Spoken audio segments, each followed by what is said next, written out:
Hey guys, do you like breakdowns of your favorite shows? Check out our new show, WatchClub, where we break down shows like Westworld and some of your other favorites. Enjoy! Hello everybody, welcome to MojoTalks, and this is WatchClub, the show where we break down the biggest shows on television. And today we are going to break down Westworld. I'm your host Matt, and we have special panelist again today, Rebecca. Phoebe's not in, so we go to the best voice in WatchMojo. Ooh, how's it going? That's a hot take. No, you're the veteran. Let's right, just fine, keep it at that. So thanks for joining us. Thank you for having me. So as I mentioned, today we're going to talk about Westworld Season 2, Episode 7, titled Les Écorchés.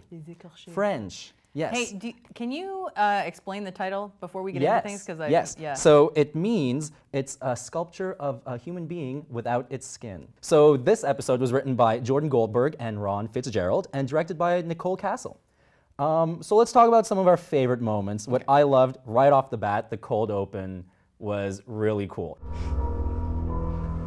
I figured you'd have some skeletons in your closet, Bernard. I didn't think they'd be your own. Guns at everyone's heads. You think Bernard's in trouble. And then they find the secret room where they go in, and then they find a whole host of Bernards, literally a whole host of Bernards. I thought that was pretty crazy. Sets up the episode excellently, and I just loved the quote where she's like, I figured you'd have some skeletons in your closet, Bernard, but I didn't think they'd be your own. I thought that was really cool. So that just kicked it off on a great note. Yes, in a very, what does it all mean? Yes, and then it becomes even more, what does it all mean? Because, you know, when there's Bernard involved, there's usually Ford involved. Dun, dun, dun. And Sir Anthony Hopkins made his comeback. Thank God. I think everyone was very Thank happy God, to see that. appropriately. Wink, wink, I'll get there. Oh, yes, you will get there. So how about I give you the floor for maybe some of your favorite moments or things you may have picked up on. We were talking backstage and you have some bombshell. I don't know if they're bombshells. No, but they're good notes, if you will. Yeah. Okay, so I'll start by saying this. The show has a tendency to be like, okay, here, this is what's happening, and spoon feed you. And then me, I really don't understand what's happening even after they explain. You're like, thank you for trying to spoon feed, but this is getting really confusing now. So I have no idea what's going on. Spoiler alert. But anyway, first of all, I really like the scene like right near the beginning where all the hosts are walking into the mesa, led by Dolores, and it's like dark and it looks like, anyway, that was just a really cool scene, which has nothing to do with what I'm going to be talking about. But it's still a cool scene, clearly on a mission, just trudging through the mesa. Yeah, very cool. So the last time I was on, I think I said that it'd be really boring if the consciousness marble, I don't know what they're really called, was Ford. So, oh well. Womp womp, yeah. It was totally Ford. Yeah, but of course, I don't write for HBO. I can't, you know, I thought it would be boring, but they'll make it not boring. Don't worry about it. Anyway. So, as we know, when Bernard was in the cradle, he met up with Ford, and Ford ended up uploading his own consciousness into Bernard so that he can go out into the real world. Very dark and evil almost. Yeah. It's, like, okay, and this guy has a long game, okay? Like, that's probably why he made Bernard chain Elsie up last season so that he could have someone to help him with this whole thing. Yeah, to get the gears in because motion. Like you need some tech analyst to get him connected to the cradle. Blah, blah, blah. I don't even know. And how did they get? He also did all that weird like virus stuff in the cradle to get them there because they're like, what's going on? And yeah, exactly. When all the storylines were glitching and this and that was his idea. And it was all to get. And this is what he's doing with everybody. He's a puppet master. He gets everybody to do. Because he knows how they'll react if he does something, so he does something, and then. Anyway, so now Bernard is like dual personalities, him and Ford. Like a ghost stuck in his brain, which is incredibly creepy. Oh my goodness. Yeah, I didn't think of it like that. Yeah. And they even have visuals that kind of support. Well, yeah, there's that scene at the end when he's mowing down those Delos employees. Which I'm pretty sure was everyone's favorite scene. It was crazy good. Yeah. And then, so when Ford was done uploading himself into Bernard, he's like, I'm gonna let the cradle get blown up, and we'll get back to that scene later. That was a very important scene. Yeah. Welcome to Westworld. I think this is I'm probably at least an episode late on this, but is it possible there's more than one active Bernard in this timeline? Well, see, I think that's a big point of discussion for a lot of Westworld fans, which even, you know, that question was raised even more intensely when we find that room with all the different Bernard hosts. Because why else would you need many Bernards? Because you can just fix robots. robots. Yeah. So I don't. Anyway. Or hosts. Do people like hate it when you call them robots? I mean, they're robots. If people have an issue with it, Yeah. I mean, they're hosts, but they're also robots, guys. Come on. Okay, so the hosts now have free will. Yes. Ish. But A lot of like them I do. said, Yeah. but Ford can still predict what they're going to do, like I said. So he still has control, although it kind of depends on how, we're getting into like very existential Yes. discussions, like, because it's basically the God-human relationship. Like, is a choice if it's preordained, but is it necessarily preordained because someone knows you'll do that, but they don't force you to do that? Anyway. These are all questions that Ford definitely brings up in I his know, whole and I feel like spiel. I talked about this in like a philosophy class or something. Anyway, okay, so Ford is God. This is kind of There's like a definite confirmed. huge God complex with Ford, 100%. Yeah. So now he's eternal. He created life. He's basically omniscient, or is omniscient. He knows what his creations will do, but allows them the free will to make the choice themselves. And then he'll grab a gun and shoot everybody up. That does seem like it's gonna happen. Yeah. Yeah, no. And then even Dolores in season 2, episode 2 said, "We've toiled in God's service long enough, so I killed him," and she killed Ford. Yeah. So, and in killing him, truly made him God. Oh, Dun, look dun, at that. dun. Comes full circle, doesn't it? Yeah. Yeah. You said the hosts could determine their own fates. You gave us free will. I did, but you won't have any use for it. Unless I take it back.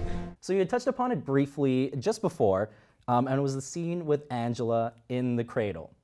And a lot of people online did not seem to like that scene whatsoever. I was a little annoyed with it too, but the more I thought about it... Yeah, I feel like it's a male-female problem. It might be a little bit. At first, I was, like I said, I was like, this is terrible. This guy's a trained assassin or soldier. He just saw her kill all of his comrades, and he's just gonna let himself be seduced. And I was like, that's ridiculous. But then I was thinking, the speech, I'll let you fill this in. Yeah. The speech she's giving is, here's exactly why my seduction of you is going to work. Yeah. Because that is what I was designed for. Yeah. So if it doesn't work, I was designed poorly, and she was not designed poorly, So obviously. So the more I thought about it, I was like, you know what? It might be a little lame, but it totally makes sense with that explanation. So I think I'll give it a pass. But again, a lot of people online Yeah, did people were mad. have some issues with that. Yeah. Not just pretty. Perfect. Just as you built me to be. I thought it was also interesting. There was the scene when Bernard was, he's been captured at this point, and he's being tortured, and they're like, what's going on with him? Oh, this is his version of waterboarding. Virtual run And I was like, waterboarding. oh my God, you're really doing that intense of torture on this guy? And then it switches to a scene of the guy on the tablet like this. And then if you look closely, I don't know if some of the audience caught this, but in the section, there's a little section on the tablet where it had a bunch of other torture methods on it. So like, Geneva Convention be damned, because they well, did they're not robots, care. though. Yeah, but still, it's, they're programmed to feel pain, right? I mean, that's the reason Pain's why just those a program. torture. So it was interesting. There was some, there was kneecapping. Yeah, kneecapping's terrible. There was scalping, which we've seen on Westworld before, thanks to Ghost Nation. And one that really bugged me was denailing. Ooh. Denailing. So I don't know if the audience caught on to that, but if you want to see all the sick, twisted ways Delos wants to torture their robots, it's on that tablet, so you can check that out. Yeah, but at this point, he's Ford, eh? Sorry? When he's being tortured, at that point, he's Yeah. Ford. So he didn't need to be responding to the kind of analysis, like the commands. Yeah. So I think he's just playing with them. That's anyway. interesting too, because when he gives up the location of Abernathy later in the episode, you know, it was like, oh, where's Abernathy? Where's the key? Oh, he's in sector whatever it is. I was just thinking, if Ford's in there, why would he just willingly give it up? Did he perhaps send them on a wild goose chase? Does he want them to find it for a particular reason? I just thought that was very interesting. Yeah. Well, something I noticed that I think might have implications, but I don't know because I don't get this show. But You get it, but it can be confusing. I will. Yeah. When Bernard was in the cradle and he found Ford, Clementine was the, I don't know, second hooker in command at the bar. At the bar. Which is weird because she wasn't the second in command. Last time we saw that place kind of up and running, they had decommissioned her already. So I'm like, is this like an old backup or something? Like, what I'm trying to figure out is what the cradle exactly is and where Ford had put himself. I don't know. Yeah, because it is basically a giant server of past storylines. Oh, but it's also interesting you mentioned that because Maeve is also there, and she's like, oh, I like that scene when she was like, oh, honey, you should know the difference between like a looker or whatever. It's like, he's not here for the merchandise. It's like, oh, interesting. I don't think God rested on the seventh day, Bernard. I think he reveled in his creation. So Dolores knew the key was inside Abernathy's head, her father's head. She has a great understanding of the park, the people in the park, the hosts, the way the whole game works. And my prediction now kind of blends in with the prediction I had previously. So my previous prediction was that this secret lab was actually the Valley Beyond, and that this lab gathered all of this DNA on their hosts.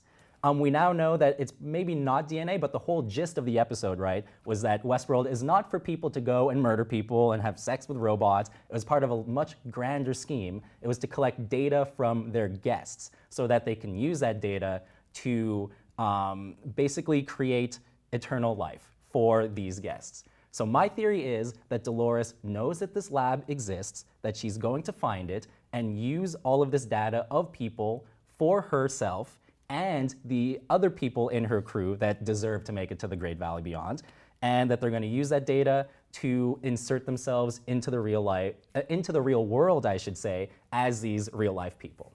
Yeah, I'm kind of wondering if they're already replicas of real people. Oh, that's interesting. Yeah. We'd have to ask Lee, but that would be interesting. This is a whole other discussion, but if they do end up in the real world and they do see these people, crazy. Yes. So I think that could be good. That's all I'm saying. Yeah, interesting. Yeah. Yeah. I don't know if it's a surefire prediction, No, I know. but it could happen. I know. It could happen. Do you mind? Yeah. I want to end on a quote that I really like from this episode. Of course. Yeah. Okay.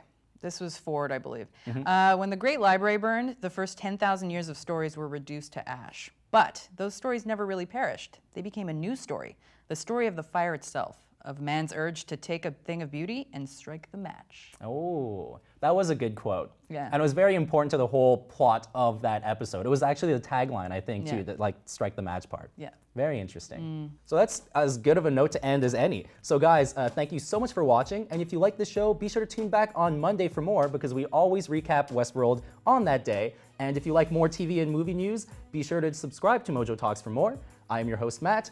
Rebecca, thank you so much for joining us. Thank you for having me. And we'll see you next time. Thanks, guys. So that's our breakdown. What do you guys think? Let us know in the comments below. Check out our other episodes here and some of your other favorite shows right here.